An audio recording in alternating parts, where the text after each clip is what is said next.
आगाज बड़ी खबर के साथ कर लेते हैं। दरअसल बिहार की सियासत से जुड़ी एक बड़ी खबर मिल रही है। सीएम नीतीश से मिले बाहुबली अनंत सिंह, ये बड़ी खबर हम आप तक साझा कर रहे हैं। बाहुबली अनंत सिंह की मुलाकात मुख्यमंत्री नीतीश कुमार से हुई है। तो देखिए, जेल से बाहर आने के बाद ये पहली मुलाकात मानी जा रही है। सीएम आवास पर करीब 15 मिनट तक दोनों के बीच में वार्ता हुई है, दोनों के बीच में चर्चा हुई है और इस मुलाकात के बाद कई कयास और कई सारी अटकलें लगाई जा रही है। जेडीयू के टिकट पर अनंत सिंह के चुनाव लड़ने की चर्चा इसी मुलाकात के बाद अब तेज होती नजर आ रही है। तो सीएम आवास पर नीतीश कुमार से मिले अनंत सिंह। आपको बताएं कि अनंत सिंह जो 7 महीने बाद बेऊर जेल से बाहर आए हैं और ऐसे में अब जेल से बाहर आने के 2 दिन पश्चात 2 दिन बाद ही सीएम आवास पर जाकर मुख्यमंत्री नीतीश कुमार से मुलाकात करना और उसके बाद जब वो बाहर निकलते हैं तो बिना कुछ कहे मीडिया कर्मी जो है वो कई तरह के प्रश्न करते हैं, लेकिन बिना किसी का जवाब दिए वो सीधे तौर पर अपने गंतव्य पर रवाना हो जाते हैं। तो जेडीयू के टिकट पर अब चुनाव लड़ने की बात कही जा रही है। मोकामा से पूर्व विधायक है, बाहुबली नेता है और जो 7 महीने से जेल में बंद थे लेकिन अब जमानत पर बाहर आ चुके हैं और ऐसी अटकलें हैं कि अब वो जेल से बाहर आने के बाद जेडीयू के टिकट पर मोकामा से ही फिर से दावेदारी पेश कर सकते हैं। हालांकि जब वो जेल से बाहर आए थे तो उन्होंने खुले तौर पर ये कहा था कि मैं फिर से चुनाव लड़ूंगा। महीप राज मेरे साथ मेरे सहयोगी लाइव जुड़े हुए हैं, इसी पर अधिक जानकारी वो देंगे। महीप, जरा बताइएगा कितनी देर ये मुलाकात चली और क्या अब अटकलें लगाई जा रही हैं? क्या मोकामा से फिर से दावेदारी पेश करने को लेकर ये मुलाकात अहम मानी जा सकती है? जी बिल्कुल, अपने दर्शकों को बता दें कि जिस तरह से अनंत सिंह बेऊर जेल से बाहर निकले थे 6 तारीख को और उन्होंने साफ तौर पर कह दिया था कि मैं एक बार फिर से मोकामा से जनता दल यूनाइटेड के टिकट पर ही जो है वह चुनाव लड़ूंगा और उन्होंने इस बात का ऐलान कर दिया था। और फिर उसके बाद वह 7 तारीख को जो है मोकामा गए थे, वहां अपने लोगों से, अपने समर्थकों से मिले थे और उनका आशीर्वाद लिया था।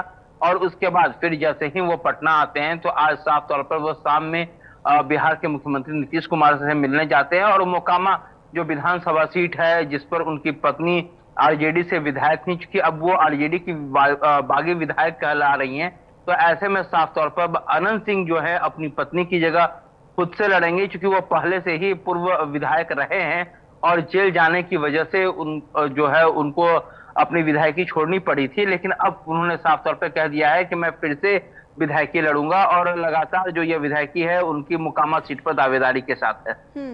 लेकिन जब वो जेल से बाहर आते हैं 2 दिन पहले ही महीप, तो ये काफी महत्वपूर्ण हो जाता है क्योंकि उन्होंने खुले तौर पर चुनाव लड़ने की बात कही थी और ये कहा था कि वो जेडीयू के साथ चुनाव लड़ेंगे और साथ ही आरजेडी को वो 15 सीटों पर सिमटा देंगे, ऐसी बात उन्होंने कही थी। निश्चित तौर पर जेल से बाहर आने के बाद एक आत्मविश्वास के साथ अब अनंत सिंह नजर आ रहे हैं।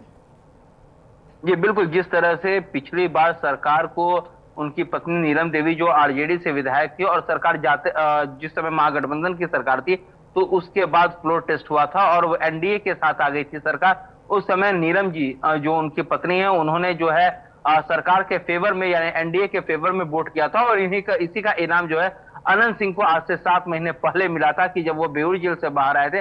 लेकिन सोनू मोनू जो फायरिंग मामला है मोकामा में, उसमें अनंत सिंह की मुश्किलें बढ़ गई थी क्योंकि सोनू मोनू की मां ने जो है वो एफआईआर दर्ज करवाया था और उसके बाद उन्हें फिर से जेल जाना पड़ा था। लेकिन चूंकि इलेक्शन का समय है और ऐसे में तमाम जो बाहुबली विधायक है उन्हें एक एक करके छोड़ा जा रहा है। साफ तौर पर क्योंकि सरकार किसी भी तरह से चाहती है कि हमारी एनडीए चाहती है कि हमारी जो सरकार है वो 2025 में वापस आए और ऐसे में जो है साम दाम दंड भेद की जरूरत पड़ती है। इसीलिए जो है बाहुबली विधायक अनंत सिंह को रिहा करवाया गया है, जो लोगों का कहना है। ठीक है महीप, अपनी नजर आप इस महत्वपूर्ण खबर पर बनाकर रखिएगा। बहुत शुक्रिया बहरहाल आपका इस तमाम जानकारी के लिए। खबरों में आगे रुक कर लेते हैं अगली खबर। अपने